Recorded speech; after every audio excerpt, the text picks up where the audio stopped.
Hello, YouTube Whovians and subscribers. Are you listening? Well, you should be, because this is my review of Doctor Who, and listen. If you watched my last review, then you know that I had very low expectations for this one coming in, as I do for most episodes of Doctor Who these days. I've also seen where some people read the leaked online scripts, and some people watched the leaked online version, which slipped by me somehow. And the responses have been pretty much split between two extremes. At one end of the spectrum, people have been heralding it as the best episode of the series ever. Of course, those people say that about every episode of Doctor Who. And then at the other end, people have been describing it as absolute garbage. Me? Well, honestly, I rather enjoyed this episode, actually. I mean, it's been a really long time since Stephen Moffat has been able to write something that can legitimately run us behind the sofa. I think it's safe to say that Blink is arguably the scariest thing he's ever done for Doctor Who. At the very least, I feel like this is probably his best contribution since Silence in the Library and Forest of the Dead. I know it sounds absolutely blasphemous for me to be praising anything Stephen Moffat does as of late, but I keep telling you all, I don't rant about every episode just for the sake of getting in front of a camera and complaining about things. Enough about that. Let's get down to business. I know you guys are dying to know what exactly made me like this one so much. The pacing for this episode was considerably slower than the last 3 episodes of the season. While we continuously jumped from one time period and location to the next, only spending 10 to 15 minutes in each, those 10 to 15 minutes were at least spent allowing the specific narrative to unfold slowly and coherently.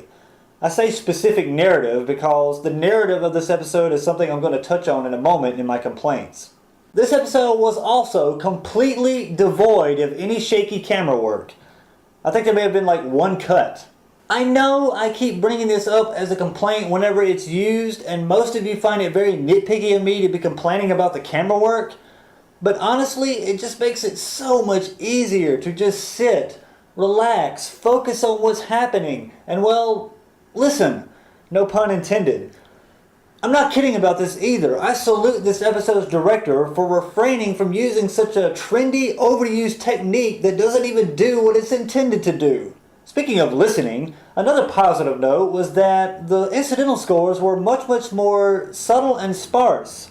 Many of the dialogue scenes, even when the tension was a little bit higher, were without any score. And this is perfectly fine. Better, in fact. It's hard to hear what's being said when I've got an orchestra blasting in my ear. Many of this episode's scenes were intended to be creepy, and it helps that we didn't have overshadowing music to force an emotional response out of us. And while we're talking about creepy scenes, the bedroom scene at the orphanage has to be one of the scariest things Stephen Moffat has done since he introduced us to the Weeping Angels. That scene was very nicely done, and I'm willing to bet that the kiddies won't sleep for weeks because of that scene alone. Although I still feel the Doctor's dialogue is still a little too much like Matt Smith's, mainly because he's always chattering away at light speed, I did enjoy Capaldi's performance as the Doctor more in this episode. He expressed many qualities that I feel were present with the original Doctors: legitimate concern, curiosity, and anger when Clara wouldn't do as she was told. Clara's role as the companion felt more like traditional Doctor Who in this one too. Well, for the most part anyway. The last 10 minutes seemed to cross the line a bit, but I'll get into that in a moment. Finally, one other thing that I liked about this episode was that there was virtually no source of comic relief.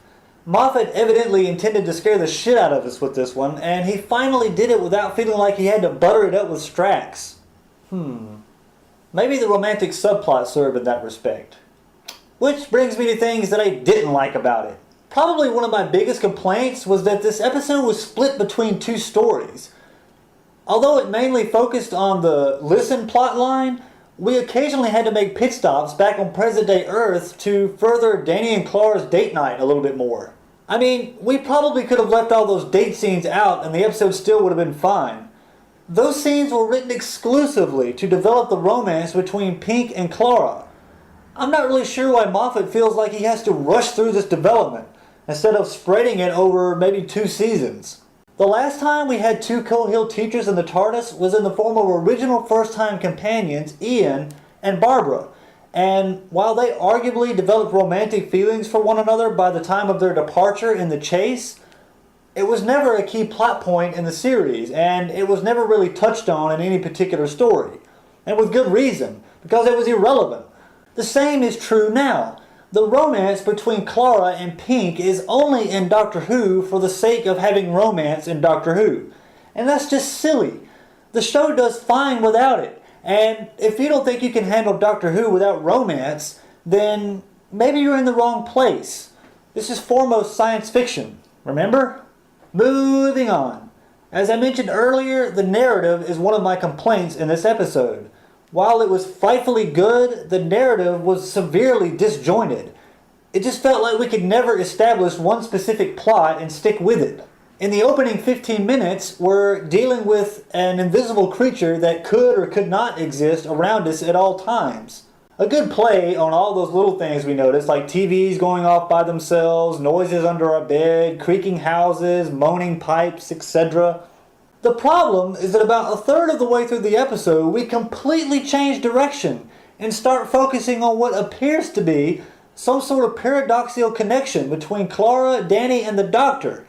In fact, after that creepy bedsheet scene, that entire thread took a back seat for the remainder of the episode. What's worse is that the resolution to this plot ultimately causes this entire episode to make no sense. According to what we see happening in the shed, Clara is responsible for the Doctor's fear of what's under his bed, as well as his alleged dream that he had of a hand reaching out and grabbing his ankle. If this is ultimately the cause of his childhood fear, then why did everyone else in the universe end up experiencing the same dream? And by the way, Moffat, not everyone experiences that dream. I never had it, but I bet if I did, I probably would have wet myself. Also, if Clara is the explanation for what's under the bed, then what was under Danny's bed as a child? That entire scene made it very clear that there was something far worse than Clara under his bed. I don't mind that they chose not to show what it was. I'm just a bit annoyed that they didn't at least give an explanation. And while we're discussing the loft scene where Clara is under the bed, why does Moffat keep writing stories where Clara, an ordinary 21st century human female, is responsible for much of what the Doctor is today?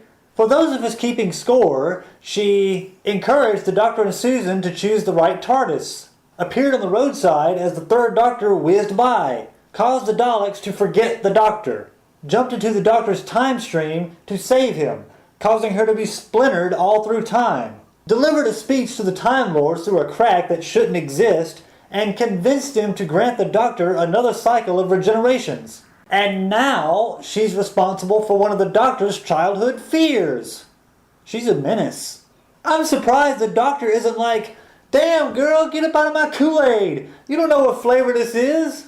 And shoehorning the scene of John Hurt approaching the shack from Day of the Doctor just to tie it in seemed a bit pointless. I mean, leaving that out wouldn't have affected this episode at all. The resolution to the, plot. Too many paradoxes winding through this one. We all know Stephen Moffat is notorious for incorporating paradoxes into his stories, and while I personally feel like this season's overall story arc will still be tied to one in some way, this episode alone contains enough paradoxes for 4 seasons worth of Doctor Who. So, Clara is responsible for the Doctor not carrying a gun because of a toy soldier that she gives the Doctor as a child to comfort him from being afraid of her being under his bed because he didn't know it was her, which she gets from Orson Pink, the descendant of Danny Pink, who was told by Clara when he was a child that it's the best of all the toy soldiers because it isn't carrying a gun. Just a little too complicated there, Moffat. Maybe next time, do a 2-parter. Yeah. Finally, the only other complaint I have with this one is that the entire episode revolved exclusively around the 3 lead characters, the Doctor, Clara, and Pink. I don't mind character development, and I actually feel like it's necessary for the characters to be likable, but devoting entire episodes to it just doesn't really work. I've decided not to go through my predictions at the end of this video because I feel like it's getting a bit repetitive at the end of each review, but I am going to post a link to the original video where I made my 20 predictions in the description below. I will be recapping my predictions at the end of the season though, and possibly maybe midway through the season. I will see you next week with Time Heist.